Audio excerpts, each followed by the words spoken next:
Desa Lestari, episode 3, pertemuan dan teror pagi hari. Pagi itu, Arif dan Pak Yanto bersiap-siap untuk pergi ke desa sebelah. Mereka berharap menemukan dukun yang bisa membantu mereka. Meskipun langit cerah, suasana hati Arif tetap suram. Ketakutan yang dirasakan semalam masih membekas kuat. Mereka berangkat dengan hati-hati, berjalan melewati jalan setapak yang sepi. Saat mereka melangkah semakin jauh dari desa, ketenangan pagi hari tiba-tiba terusik oleh suara gemerisik dari semak-semak di sekitar mereka. Arif merasa bulu kuduknya merinding. Ia menengok ke arah suara itu, tapi tidak melihat apa-apa. Pak Yanto, yang menyadari ketakutan anaknya, mencoba menenangkannya.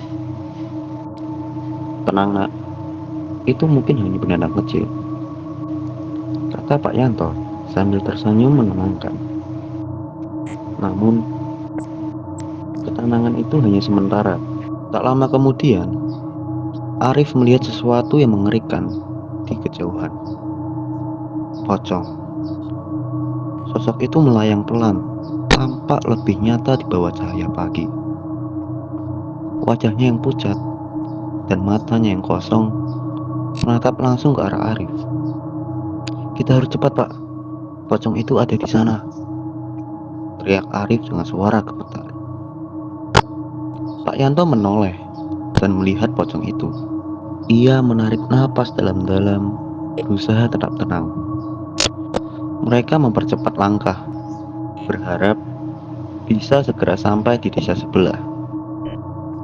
Pocong itu terus mengintai mereka, seolah tak mau membiarkan Arif lepas dari terornya. Setelah menempuh perjalanan yang terasa seperti seumur hidup, mereka akhirnya tiba di desa sebelah. Mereka langsung menuju rumah dukun yang dimaksud. Di luar, rumah itu tampak sederhana, dengan pintu kayu tua dan jendela kecil yang tampak jarang dibuka. Pak Yanto mengetuk pintu itu dengan tergesa-gesa. Seorang pria tua dengan wajah bijaksana membuka pintu itu. "Ada yang bisa saya bantu?" tanyanya dengan suara lembut. Pak Yanto menjelaskan situasi yang mereka alami. Dukun itu mengangguk pelan, mempersilahkan mereka masuk.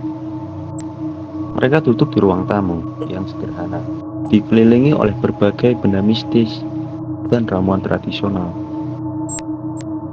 "Namaku Pak Slamet. Aku sudah mendengar banyak cerita tentang pocong di desa kalian," kata dukun itu.